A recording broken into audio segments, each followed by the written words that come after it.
religion romaine. On va se comprendre tout à l'heure. La deuxième expression visuelle pour mes collègues toujours concerne ce que j'ai eu en 2018, le 21 décembre 2018, pour lequel la plupart des gens ici connaissent.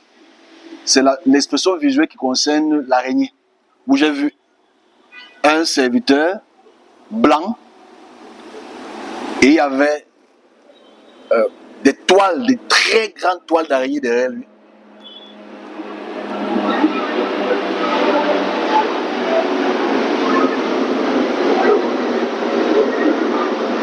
Ce serviteur-là portait les lunettes. Il portait les lunettes.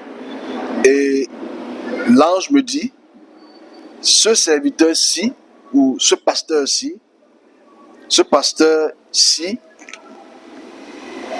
est un avec cette araignée. Et tout ce que l'araignée lui demande de faire, il fait. Et tout ce que ce pasteur demande à l'araignée, l'araignée fait. Et il fait en sorte que les hommes errent. Donc il a répété. Dis-leur que les hommes errent. C'était à peu près 4 à 5 fois. Errer, je vais expliquer ce que ça veut dire errer, que vous puissiez comprendre. Je m'arrête d'abord pour ces deux-là. Je prendrai le troisième à la fin. Si j'ai le temps. Comme je dis, je suis si conscient dans le temps. À cause de Énéo. Alors, je veux qu'on comprenne une chose. Ça, c'est pour mes collègues. Ça, pour vous. Hein. Vous écoutez juste. Parce que c'est un message qu'on m'a demandé de passer. En toute cette semaine-ci. Comprenons un peu ce qu'on appelle le temps. C'est quoi le temps? Comme on a expliqué il y a quelques semaines, le temps est vraiment aléatoire. Aujourd'hui, nous sommes en 2024, mais ce n'est pas vraiment 2024. Parce que c'est 2024 selon le calendrier catholique. Ok? Si tu vois les autres calendriers chinois, musulmans, l'Algérie, musulmane, c'est différent les uns les autres. C'est différent. Et ce qu'il faut noter dans cette communication-ci, c'est le fait que nous devons comprendre le regard du Créateur ou de Dieu à travers ses œuvres qui n'ont pas 7473 ans selon les textes hébraïques, mais qui ont des milliers d'années, des millions d'années. Parce que l'homme marche sur terre depuis des millions d'années. Ok? Et on ne peut pas réduire, je le dis toujours, on ne peut pas réduire la création à 2000 ans. C'est comme si tu enlèves 2000 sur 2 millions. C'est tout petit. Il faut qu'on puisse voir l'échelle du temps. Donc on a se poser la question avec mes collègues, c'est-à-dire, depuis quand est-ce que le Créateur ou les anges communiquent avec les hommes? Est-ce que les anges, ou ce que vous appelez les anges, ce que vous appelez les esprits, whatever name you give, est-ce qu'ils communiquent avec les hommes? Oui, puisqu'ils transmettent des expressions pour prévenir des situations qui se passent sur terre. Ça, c'est un fait. Est-ce que la communication a évolué? Non. C'est-à-dire, est-ce que Dieu ou les anges qui communiquent aux hommes, est-ce que sa communication a évolué? Non. Non, absolument non. Mais pourquoi est-ce qu'on a l'impression de voir une évolution dans sa communication? Parce que, en parallèle, pour mes collègues, les religions évoluent.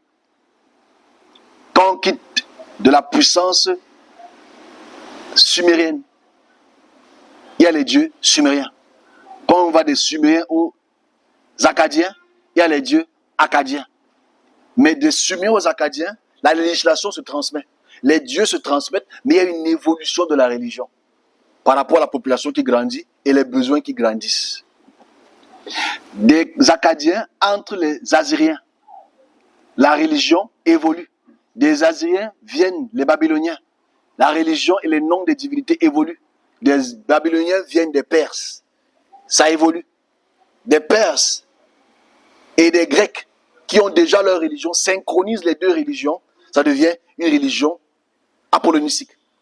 Ensuite vient la religion romaine qui surenchère la religion chrétienne et on voit ce synchronisme entre le christianisme et les religions assyriennes et les religions aussi romaines. Donc les religions évoluent aujourd'hui. Si on regarde le christianisme primaire, le christianisme primitif, au 1er siècle, après sa mort ou sa résurrection, whatever, on réalise que le christianisme était un concept qui est purement juif.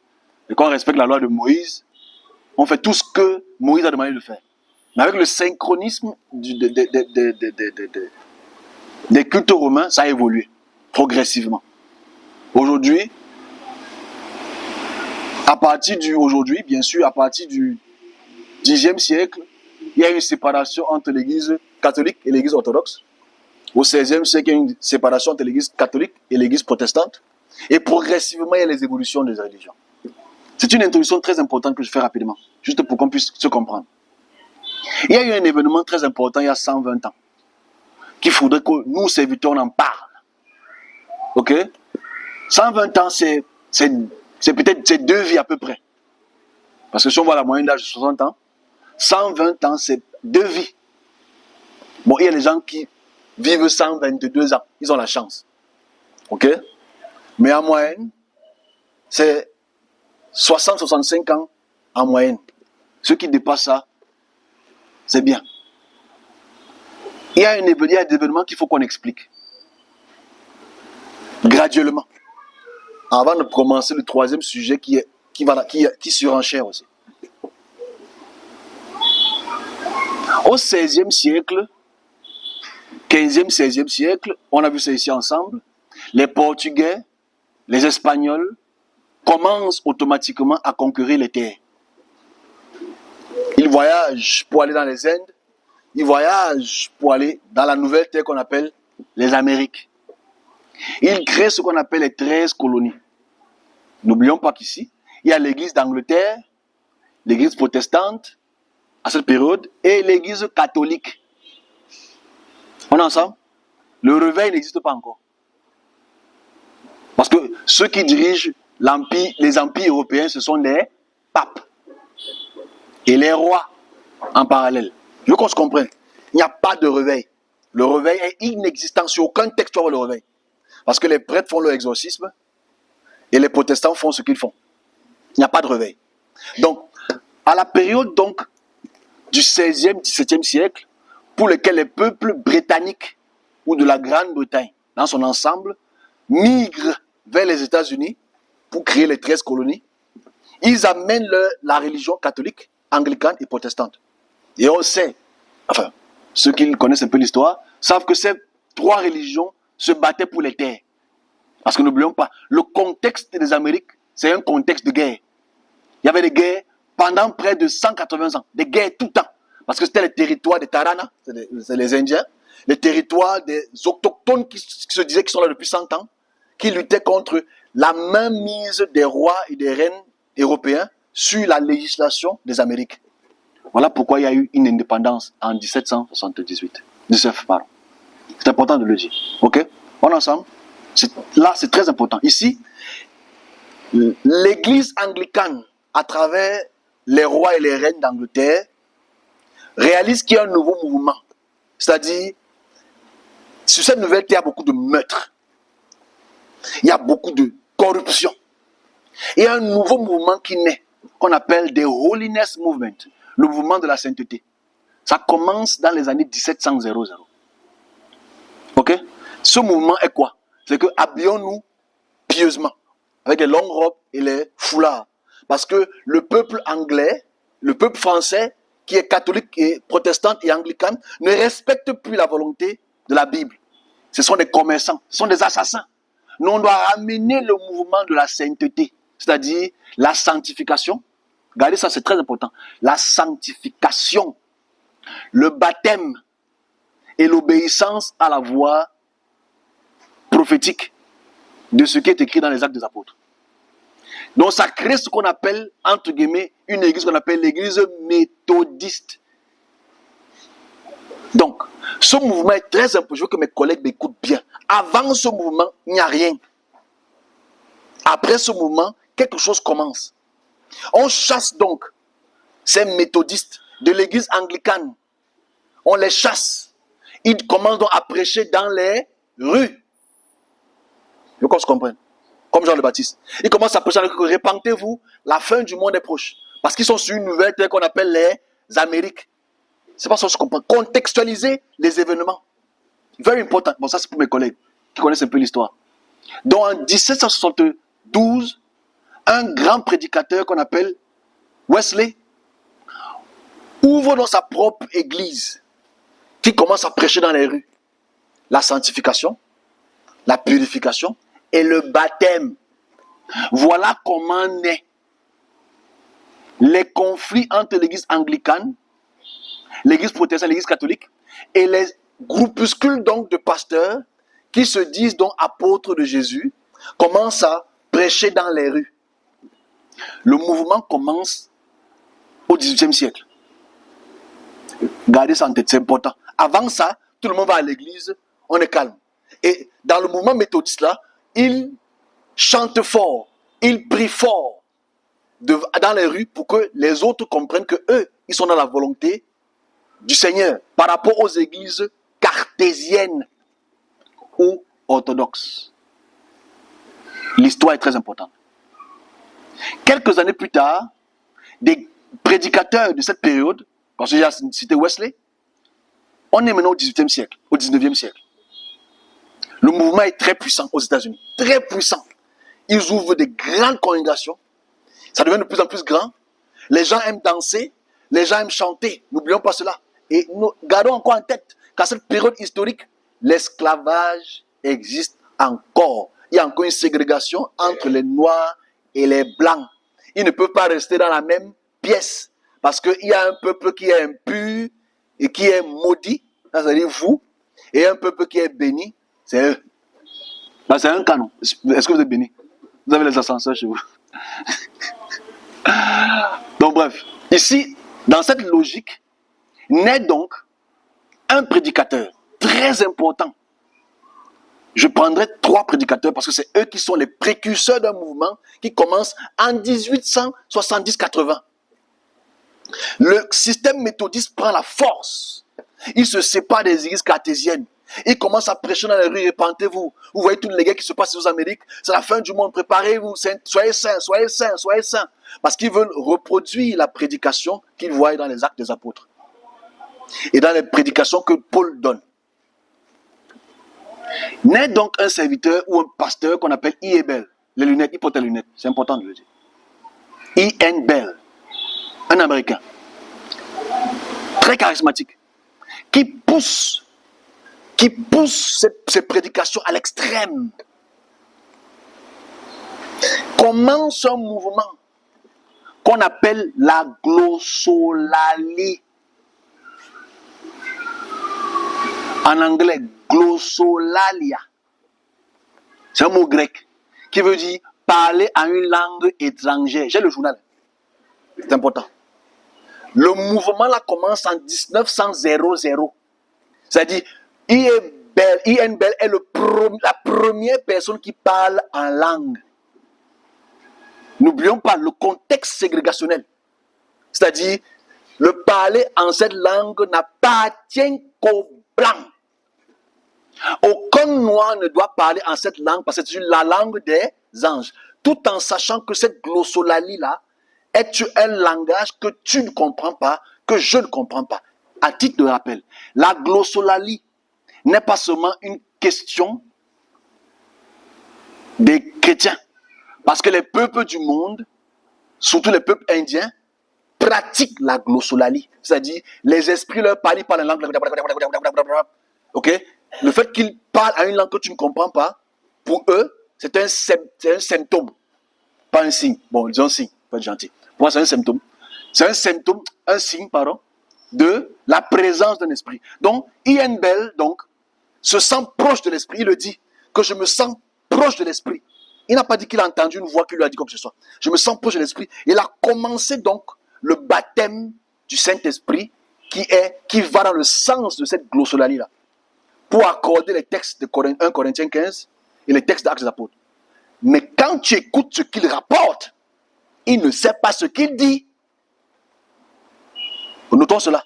Le premier recensement de la glossolalie commence en 1900. Il n'y a qu'à cette période-là 3 à 4 personnes qui parlent cette langue. Il faut seulement, quand tu es baptisé, tu devrais commencer à parler en cette langue inconnue. Je veux que les gens comprennent comment a commencé le parler en langue. Ça a commencé au Wisconsin. Ça s'est transféré donc après son meilleur disciple qui s'est séparé, on l'appelle Branham. Pas Branham, Branham. Très grand prédicateur qui a aussi prêché dans les rues et opéré les miracles, entre guillemets, professait donc cette glossolalie-là. Mais il ne voulait pas que les Noirs le fassent. Donc, mais son disciple fidèle était un Noir. Malheureusement. Là, on est en 1905-1906. Il s'appelle Seymour, William Seymour. William Seymour, donc, commence un mouvement de cette glossolalie-là et le réveille. Lui, il est en Californie. Ce mouvement officiellement commencé en 1906. Parce que lui, la différence avec Branham et Bell, qui ont ouvert les églises évangéliques, les églises puissantes en Amérique, ont commencé ce mouvement en 1906 seulement et seulement sous le regard des catholiques qui ne le faisaient pas, des protestants qui ne le faisaient pas, et des Américains qui ne le faisaient pas. Quand tu lis le journal, on les prend pour des fous, parce qu'ils parlent des langues que personne ne comprend. On les a insultés comme, mais vous parlez quelle langue comme ça? Eux ils disent que c'est la révélation du Saint-Esprit. La bagarre qu'il y a eu entre Branham et Seymour Williams, c'est le fait que Seymour, dans ses églises, était en train d'unir les Noirs et les Blancs. Et il parlait en langue. Donc Branham, qui est purement du Ku Klux Klan, il faut le dire clairement, c'est important de le dire, la suprématie blanche ne voulait se séparer de Seymour parce qu'il parlait en langue et les autres parlaient en langue, les Noirs. Alors je commence à le dire, c'est parce que c'est important. Donc là, on est dans les 1906. Cette culture attrape l'Europe, attrape l'Angleterre, attrape la France en 1910-1915. Pendant la Première Guerre mondiale, ça prend de l'ampleur parce qu'il y a la guerre, les gens ont peur, les gens pensent que c'est la fin du monde. Est-ce qu'on comprend le contexte? Donc forcément, ça grandit. Ça a atterri en Afrique dans les années 1930. Ces réveils-là. Voilà pourquoi ça arrive à la côte ouest. Voilà pourquoi les églises de réveil, on parle plus on dit to fire, Holy Ghost. Parce que c'est les mots qui sont purement anglo-saxons. Voilà pourquoi le réveil a commencé en Afrique à partir de la fin de la Première Guerre mondiale, début de la Deuxième Guerre mondiale, ça a grandi. Et ces pères spirituels qui ont apporté l'évangélisme en Afrique de l'Ouest et en Afrique australe ont donc poussé cette logique de réveil pour aller en accord avec les textes de la Bible sans nous dire à nous, les serviteurs, d'où ça a commencé. Voilà pourquoi j'ai mis cette église au départ. Est-ce que nous, les serviteurs, les vrais, savent quand est-ce que ce mouvement a commencé? Comment ce mouvement se propage aujourd'hui, pour lesquels la plupart d'entre vous ont peut-être vécu cela. Si tu es baptisé de Saint-Esprit, tu dois parler en cette langue. Si tu ne parles pas en cette langue, tu es maudit. Tu n'es pas baptisé. Alors, je commence un message qui est très important. Je dois d'abord faire un peu l'historique. Qu'avant ce mouvement, avant le Holiness Movement, avant le mouvement pentecôtiste, où étaient les serviteurs? Quel message recevaient-ils? Et aujourd'hui, comment est-ce que nous nous retrouvons dans un mouvement créé par les hommes? Comment? J'ai élaboré déjà au départ la progression des religions et le synchronisme qu'elles ont avec les autres groupes religieux. Si Dieu ou le Créateur est le même et qu'il ne change pas, sa méthode d'expression ne doit pas changer. N'oublions pas que les lois de l'univers ne changent pas. Depuis des milliards d'années que la Terre tourne sur elle-même et tourne autour du Soleil, les lois de l'univers ne changent pas. Mais comment est-ce qu'il est possible que nous, aujourd'hui, on se retrouve dans la glossolalie? Comment on se retrouve dedans? Vu qu'elle n'existait pas avant la Pentecôte, vu qu'elle n'existait pas, avant le réveil de 1922, de 1900, 00. Comment est-ce qu'on se retrouve là? Parce qu'aujourd'hui, je vais exprimer un problème à travers l'historicité que j'ai donnée. Ok?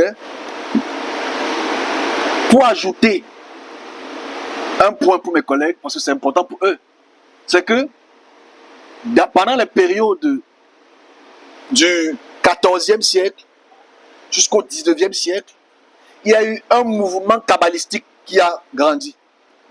Bon, il faut d'abord qu'on explique la Kabbale. C'est quoi la Kabbale ou Kabbalah?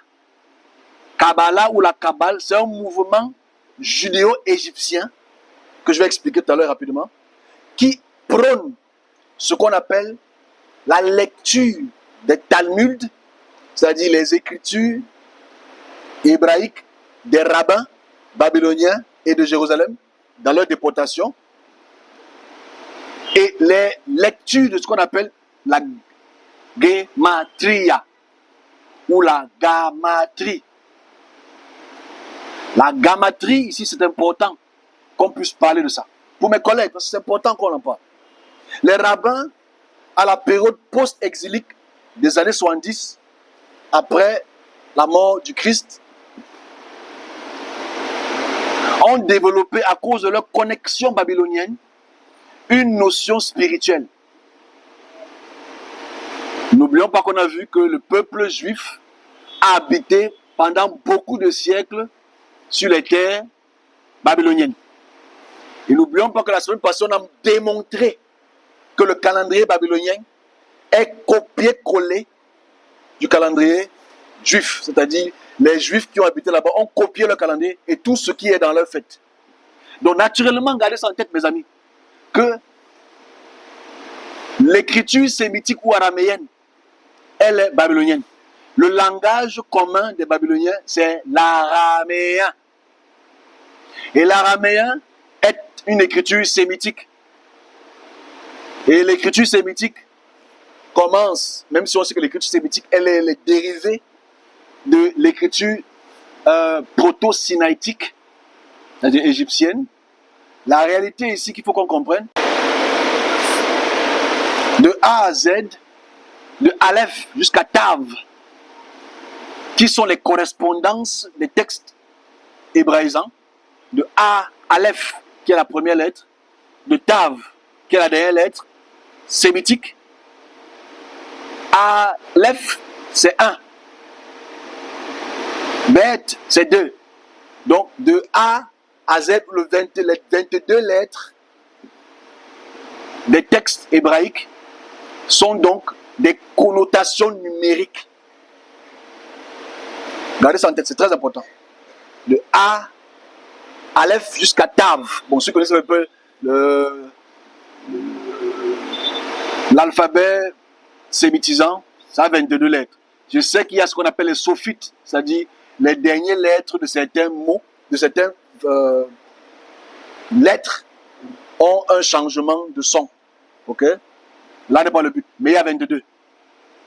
Et chaque lettre est attribuée à un numéro. Chaque lettre. On appelle ça la gamatria.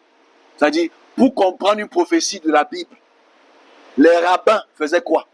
Ils ouvrent la Bible par tos, tos, karabos, tos, tos. Et donc, la lecture qu'ils lisent, ils mettent ça en chiffres pour comprendre les événements qui vont arriver. Voilà comment ils vont les choses. Donc, on comprend ce qui se passait dans la période du Zohar. Parce que le Zohar est un livre très important pour les Juifs, ce qu'on appelle la Kabbale. La Kabbale se base sur ces chiffres et ce qu'on appelle les différents séphirotes sur le corps. Je ne vais pas entrer dans tous ces détails parce que ce n'est pas très important. Les serviteurs de Dieu d'aujourd'hui ne comprennent pas dans la sauce dans laquelle ils sont entrés. C'est une sauce qui est très dangereuse. Voilà pourquoi j'ai pu expliquer l'histoire de l'Église depuis 122 ans aujourd'hui. Qui dure depuis 122 ans. Et pour lequel on en souffre depuis 122 ans. Et je m'y retrouve. Par providence ou par erreur, je ne sais pas. Il y a eu un événement cette semaine qui me fait parler de ça. On se retrouve dans quoi aujourd'hui? Déjà, il faut savoir que nous arrivons à une transformation aujourd'hui. On réalise la transformation à travers ce qu'on voit, ce qui se passe dans le monde. On parlera de ça après, la prochaine discussion qu'on aura.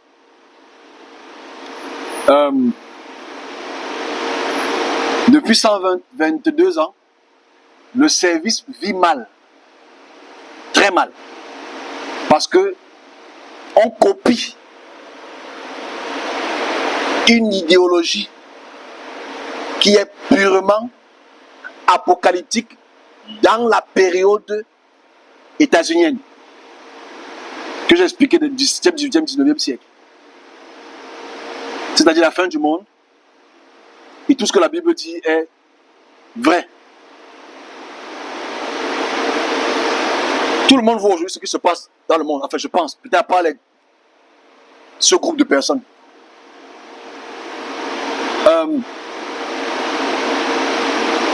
Qui connaît la volonté de Dieu ou du Créateur? C'est supposé être les serviteurs. Ok? C'est mon point de vue. Et je le fais depuis près de 10 ans. Qui est supposé connaître la volonté du Créateur? C'est supposé être les serviteurs. Vous savez, dans les textes bibliques, dans Apocalypse chapitre 12 ou 11, je ne sais plus lequel, 12. Ouais, 12. Il y a un texte qui pose problème. Le texte du chiffre de la bête. La bête. Alors si on pose la question à tout le monde, mes amis chrétiens ici, et ceux qui m'écouteront, on dit c'est quoi le chiffre de la bête? Tu vas automatiquement me dire le 666. En hébreu, tav, tav, tav. C'est le chiffre de la bête. Donc quand tu vois le jus qu'on appelle Monster, c'est tav, tav, tav. Ne bois pas ça. C'est le chiffre de la bête. Et on ne prend pas la peine de contextualiser le texte des révélations. Et c'est ça qu'on va essayer de faire aujourd'hui. Pour eux. Parce que qui doit montrer à la population la volonté du Créateur, si ce n'est le serviteur? C'est le serviteur qui est supposé de la voix du Créateur ou de Dieu. Mais si aujourd'hui, on ramène encore un chiffre qui a près de 2000 ans, et qu'à chaque événement de guerre, de bataille, on remet ce chiffre, je me rappelle, quand je lis les textes de Mein Kampf de Hitler, les écritures parallèles parlent de Hitler comme le 666. Où est la croix gammée, non? La croix gammée, c'est comme un 7. Et si tu fais 7, 7, 7 en hébreu, c'est 666. Tav, tav, tav. On voit ça partout. C'est lui la bête. À chaque empereur qui dominait la terre, on le prenait pour la bête. Mais allons dans le contexte. Le peuple judéen est dominé par les Romains. Parce que Agrippa Ier, qui est le premier roi, ou l'Auguste, je pense ainsi, de cette région, passe le pouvoir à Tibère et progressivement, après la troisième génération, passe cela à celui qu'on appelle Néron. Néron commence à régner pendant près de 6 ans, je ne dirais pas très longtemps, et son petit règne, son tout petit règne, apporte la terreur dans le peuple juif. Ok? Parce qu'il meurt en 69. Ok? Et il commence à régner en 60, 61, un truc comme ça. J'ai oublié les titres, pour une fois. Bon, ici, ce qu'il faut prendre en considération ici, c'est quoi? C'est que qu'est-ce que le texte dans son contexte, avant qu'on en ait les textes bibliques? Dans le contexte, Néron fait souffrir le peuple juif qui ne veut pas s'accorder au rituel du grand soleil ou du culte solaire. C'est tout. Et donc, tu ne peux pas appeler le nom de Néron ouvertement. Tu es obligé de l'appeler en code. Et donc, si tu mets Néron en lettres latines ou en lettres romaines, ça fait 6, 6, 6. Simple. Mais on va plus loin que ça. Pour aller plus vite que ça, parce que je vais aller à un autre sujet, dans la même dynamique. C'est que le texte d'origine du 1er siècle, que tous les biblistes ont, mais que les chrétiens, je ne sais pas s'ils savent ça, c'est 6.1.6. Le texte, je me mettrai à côté, à cette vidéo-ci, c'est 6.1.6. Donc la réalité, c'est donc quoi? Qui a menti, qui a ajouté? Les textes du 6e, 7e siècle commencent à montrer le 6.6.6. Mais les textes du 1er, 2e siècle montrent le 6.1.6. Donc la bête a changé. Mais si tu as une exégète biblique, tu vas comprendre qu'en latin, le nom de Léon, c'est toujours 6.1.6. Donc dans n'importe quel terme qu'on le met, Néron est l'oppresseur jusqu'à ce que Tite détruise le temple en 70. Parce qu'à la fin, Tite, le fils de Vespasien, détruit le temple en 70. Ça c'est important. Et Tite connaissait la culture juive. Voilà pourquoi il a attaqué un samedi. Samedi, c'est le jour du Shabbat. Je donne ce disclosure, pourquoi? Parce qu'il y a des très grands serviteurs que j'admire beaucoup et que je respecte ponctuellement, qui proclament que la fin du monde c'est en 2027. On fait une très grande vidéo, comme ils ont fait en 2020 pour le Covid, et la 5G, on dit des choses terribles parce qu'ils ne savent pas ce que Dieu dit. Ils n'entendent pas. Forcément, comme ils n'entendent pas, ils disent des choses inexactes à une très grande population de leurs fidèles. Parce que l'un d'entre eux, la fin du monde c'est en 2027. Son père spirituel, la fin du monde c'est en 2029. Et vous imaginez, son père spirituel, je ne sais pas son nom, a une congrégation de 170 millions de pasteurs. Millions. Il dit pasteur, je n'ai pas dit fidèle. C'est le serviteur de Dieu le plus impactant dans notre génération. À travers ces petits livrets. Lui, il a dit en 2020 que la fin du monde, c'est en 2029. Parce qu'il a su compter à travers la gamatria de Daniel jusqu'à Ézéchiel que la fin du monde, c'est en 2029. Moi, j'attends en 2029. J'ai la vidéo. Je vais la poster. Pour faire comprendre que c'est sûr qu'en 2029, il va dire non, ils ont fait un mauvais calcul. Comme ça se fait depuis près de 1600 ans. Mais ce qui est choquant, c'est que nous sommes dans un monde, dans une période pour laquelle la technologie se développe. La technologie prend de l'ampleur. Il dit donc dimanche, je suis obligé de dire ça parce que c'est important pour eux qui m'écoutent, parce qu'ils m'écoutent. Il dit donc que Elon Musk, c'est le 666. Parce que Elon Musk a SpaceX. X.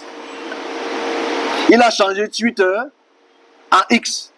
Donc X moins X te donne 6. Je n'ai pas compris la formule magique. Je suis quand même bon en mathématiques, mais là, j'étais bluffé. Non, je suis bon en mathématiques. Ça, ouais. Mais là, je ne sais pas comment une cage de X, moins une cage de X, par transformation mathématique, la placienne même, comment on peut quitter X, moins X, te donne 6. Il va plus loin que ça. Il dit que toutes les découvertes que M. Musk fait pour aller sur la Lune et ailleurs, c'est du diable. Que déjà personne n'allait sur la Lune. Tu réalises le problème? Et qu'on pousse cette logique très loin et qu'il va pousser les gens à Neuralink, qui est là pour régler le côté cérébral des gens qui ont les paralysies. Tu fais comprendre que non, c'est le diable. Parce que c'est la puce qui met dans la tête. Et on m'a posé la question. C'est la puce qui met dans la tête. C'est pas le 666, c'est que toi tu interprètes, parce que tu interprètes selon le pasteur. Le chiffre de la bête sur le visage, ce sont les Romains. Et l'Empire byzantin est tombé au 4e siècle. En 475, l'Empire byzantin est tombé. Un peu d'histoire. Un peu d'histoire. Voilà pourquoi il reste seulement le Vatican. Petit Vatican. Et l'éventail. À cause de Néo. C'est pas ma photo. Donc en fait ici, dit que Elon Musk, ce qui pousse la génération-ci à explorer le ciel, c'est qu'il ne connaît pas la volonté d'après. Il ne connaît pas. Parce que si tu dis ouvertement devant tes fidèles que même la gamatria dit que Musk, c'est le diable, que le mot Musk, c'est le diable, et que tu vas absolument montrer SpaceX et Twitter que c'est le Narash. Narash veut dire le serpent, le séducteur. Mais tu passes par la gamatria, la numérologie kabbalistique pour expliquer ce que tu ne vois plus rien. Parce que tu n'es pas dit que je vois que. Tu dis que la gamatria a dit que. Et c'est très grave. Et les gens applaudissaient, yes, yes, man of God, yes, you are the real man of God, yes. 2027, c'est dans 2 ans, n'est-ce pas? Ou 2027, c'est dans 2 ans. Vous allez réaliser que je vais peut-être poster, on serait assez vu. Je vais reposter sa vidéo pour laquelle il a dit 2027. Il va reposter son père spirituel qui aura dit que c'est 2029. Parce que quand les gens entendent ni ne voient de celui qui les a envoyés, on commence à trouver des astuces pour vous maintenir. Parce que si la fin du monde c'est en 2027 et que Elon Musk veut pousser les gens à aller sur la Lune, comme personne n'a jamais allé sur la Lune. Je ne sais pas s'il sait qu'en 79 on est allé sur la Lune. Je ne sais pas s'il le sait. Que les premiers qui arrivent vers la Lune, c'est les Russes. Je ne sais même pas s'il le sait. Il doit le savoir. C'est qu'en fait, on est bloqué dans quelque chose. Parce qu'on ne connaît pas les voies du futur. Donc voilà, dans la boue, le sable mouvant, dans lequel on se retrouve depuis près de 120 ans. Parce que ceux qui donnent la volonté, pour l'instant, ça va changer, ceux qui expriment la volonté du Créateur, ce sont ceux qui lisent la gamatria. Et on a plein de serviteurs qui sont kabbalistiques aujourd'hui. Plein de serviteurs qui sont kabbalistiques. C'est qu'en fait, tu viens me voir pour savoir ce qui va se passer dans 10 ans dans le monde. Et je trouve un passage biblique, je l'interprète. Nous sommes devenus les interprètes d'une histoire qui a 2500 ans. Voilà donc la boue dans laquelle on se trouve aujourd'hui. Mais nous arrivons à croiser le chemin. Nous arrivons à croiser le chemin où